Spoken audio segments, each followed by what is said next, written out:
Astăzi o să-ți spun de ce prima masă contează enorm și ce se întâmplă în corp dacă sari peste aceasta. Și stai până la final, îți dau 5 produse pe care nu le recomand nimănui la micul dejun.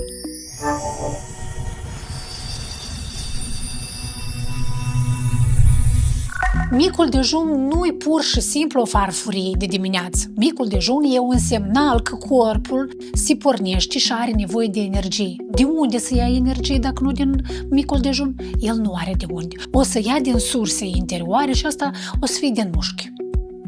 Eu asta nu o să fac. Eu o să am mic dejun ca să-i dau de înțeles că astăzi avem o zi întreagă și avem nevoie de energie. Când prima masă lipsește, la mulți oameni apare efectul clasic. Dimineața sunt bine, dar începând după orele 11-12 apare o foame agresivă. Și seara mănânci tot ce găsești în frigider. Și tot ei spun, eu nu înțeleg, nu mănânc mult, mănânc foarte puțin și nu slăbesc. Dimineața corpul nostru are un ritm hormonal și energetic. Mulți oameni dimineața au o fereastră bună pentru reglarea poftei de mâncare, controlul glicemiei și decizii mai clare, inclusiv și cele alimentare. Nu înseamnă că dacă tu o să mănânci la ora 7 fix, vei slăbi instant. Înseamnă că prima parte a zilei poate seta restul zilei. Da, prieteni, dacă avem mic dejun, credeți-mă că spre seară noi avem mult mai mare sațietate și nu mai avem poftele de dulce.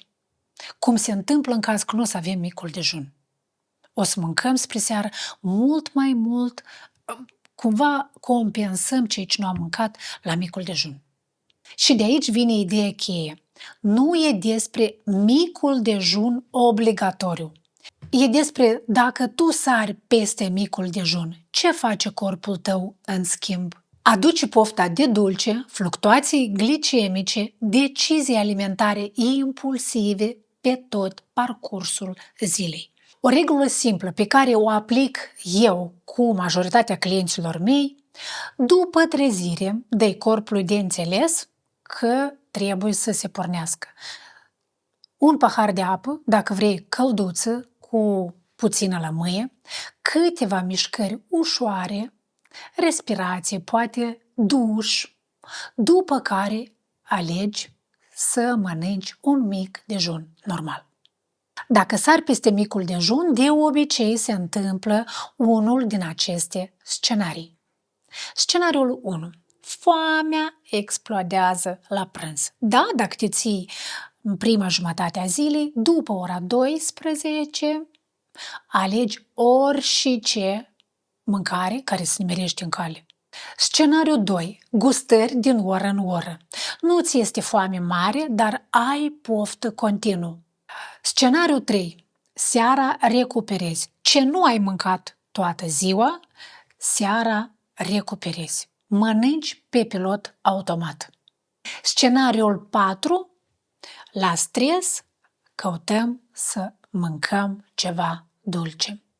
Corpul, dacă este în stres, caută energie, dar energie rapidă. Și energia rapidă în lumea noastră se numește pâine albă, desert, gustări, cafea, croissant și bomboloni. Cum trebuie să arate un mic dejun care mă satură pe mine și mă ajută? Nu trebuie să complice viața, doar ai nevoie de o structură.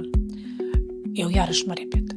Proteină, grăsimi sănătoase, fibre și carbohidrați. Hai să-ți dau niște exemple rapide. Ouă cu legume. Și dacă vrei carbohidrați, atunci pui o felie de pâine integrală. Un alt exemplu este iaurt grecesc, fără fructe. Pui fructele de pădure tu acasă, nu pe ele din supermarket, nuci și semințe. Tot eu pot să folosesc dimineața humus, brânză, salată și o lipie. Fiecare din noi trebuie să-și găsească micul dejun care să-l țină sătul 3-4 ore și să fie preparat ușor. Pentru mine un mic dejun ușor de preparat sunt ouăle și salata. În majoritatea cazurilor eu ouă cu salată. Eu întotdeauna mănânc cu ouă. Eu nu mănânc lecitină, dar în schimb mănânc ouă dimineața. De acolo să-mi iau lecitina. Lecitina este un fosfolipid care formează membrana celulară. Fiecare celulă este îmbrăcată în grăsimi. Și iată, lecitina este parte componentă a membranei celulare a fiecărui celulă. Și cu cât celula este îmbrăcată într-o grăsime sănătoasă, cu atât noi suntem mai sănătoși. Adică oul, go! Și se duce talia. Ei, și acum, produsele pe care nu le recomand la mic dejun nimănui, nici dușmanului. Da. Tot ce este făcut din patiserie. Dulce, foietaj, corn, pâine albă cu mezeluri. E cumva un gust acum 5 minute, în schimb după 40, maxim o oră jumate, noi iarăși vrem ceva să mâncăm. Și asta e ronțăieli la fiecare 40 de minute. Foame continuă toată ziua. Deci tot ce este din făină albă, la mic dejun trebuie să fie interzis. Cerealele îndulcite cu lapte.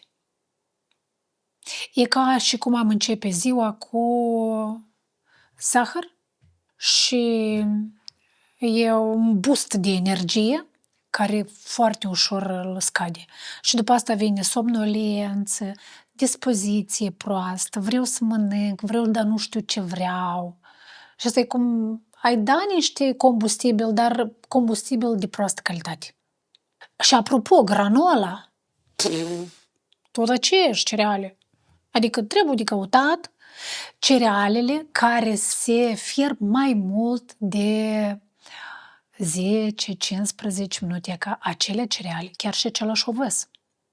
Deci căutăm ovăzul nu care se fierbe 5 minute, 15 și 20 minute. E ca acela ovăz, poftim, îl mâncăm dimineața. Un alt produs este iaurtul fitness, care este la fel plin de zahăr.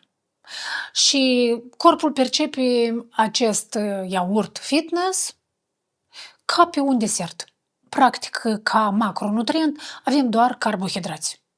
Și foarte puțin acolo așa proteină. Mai departe, următorul în lista produselor este cafeaua pe stomacul gol. Și dacă mai adăugăm la cafeaua aia sirop de caramelă, poate frișcă sau lapte, asta deja nu mai este cafea, e un desert lichid. Și foarte mulți oameni mănâncă, de fapt, micul dejun ca cafea. Asta nu este un mic dejun complet. Ce nu aș mai recomanda, astea sunt sucurile fresh pe bază de fructe. Eu nu știu de unde vine obiceiul ăsta, că acolo sunt multe vitamine și minerale. De fapt, acolo e o bombă de zahăr, doar că în formă de fructoză. Și fructoza, într-o măsură oarecare, e mai rea decât glucoză. Da, noi avem nevoie de fructoză, dar într-o cantitate foarte mică. Fructoza asta se duce în ficat și se depozitează ca grăsime. Și de aici avem ficat gras sau altfel numit steatoză hepatică. În urma acestor depozite de grăsime avem sindrom metabolic, talie mai mare, diabet zaharat și obezitate cu toate consecințele. Ca o concluzie, micul dejun nu este o regulă pentru toți. Nu trebuie să-l mănânci la ora 7 exact. Dar pentru a funcționa bine, noi avem nevoie de acest combustibil. Și am să spun, prima masă este cea mai principală masă a unei zile. Și asta e masa care te ajută să reglezi poftele de mâncare, pofta de dulce. Seara te face să nu mai fugi la frigider și să mănânci tot ce găsești acolo. Talia ți-o face mai mică. Dar oare asta nu-i frumos? Doar datorită micului dejun. Scrie-mi în comentarii, tu din ce categorie faci parte? Nu poți să mănânc dimineața micul dejun? Sau din categoria dacă mănânc dimineața am foame foarte rapidă și eu fac un video strict cu soluții fixe pentru cazul tău.